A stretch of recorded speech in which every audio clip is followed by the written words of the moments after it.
Woman makes rapist regret entering her home, bites off piece of him. Before we begin, make sure to smash that like button, subscribe to our channel, and click the notification bell for more amazing videos.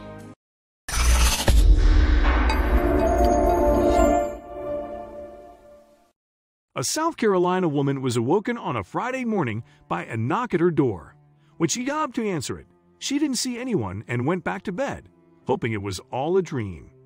That's when a real living nightmare began, especially for her soon-to-be attacker, who would be left with a memento to always remember his victim.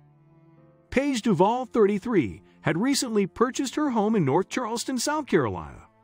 The Cane Bay High School art teacher was looking forward to making it her own. It was a blank canvas. It was all hardwood floors and white walls, she said. It was just ready for someone like me to come in and make it their own. One Friday morning, she heard a knock on her door around 6:30 a.m. and looked outside to see who it was. When she didn't see anyone, she went back to bed. Within minutes, another knock was heard at the door, and again, she went to go check. When this sequence occurred a third time, she opened the door and peered outside. That's when she saw 16-year-old Antoine Miller standing at the side of her house, holding a knife with a white handle. Paige was instantly terrified and tried to shut her door, but Miller forced his way inside her home.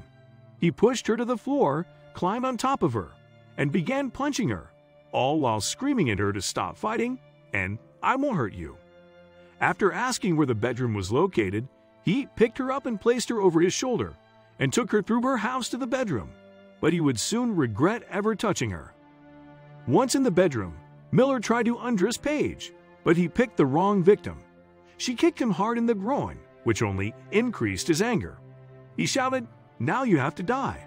His method of killing her apparently was to ram his tongue into her mouth, since that's what he did right after his announcement. However, that would prove to be yet another bad move, and the fierce woman had a painful surprise for him. Paige bit his tongue as hard as she could until she heard a snap, and Miller recoiled in pain and screamed as he got off the battered woman.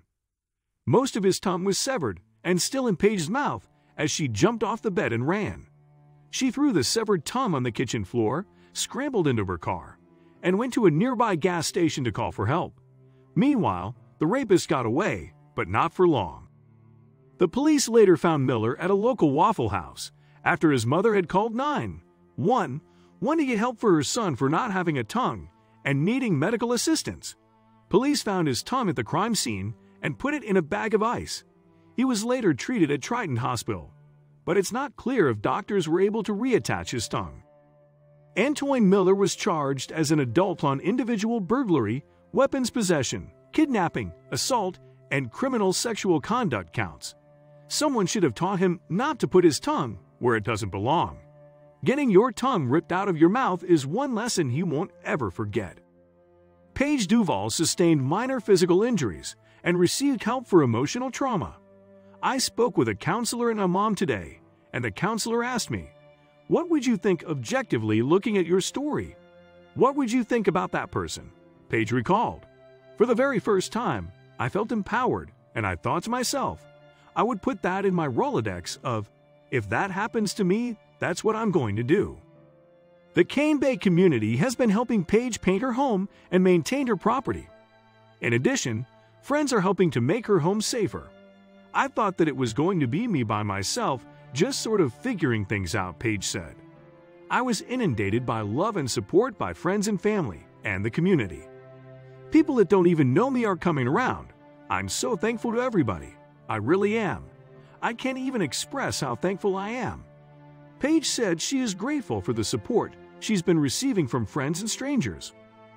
"I told my mom today that I saw the worst in humanity, and then I saw the most compassionate, supportive, amazing, generous part of humanity in the exact same day," Paige said as she realized that sometimes a bad situation brings out the best in people. Out of darkness comes light.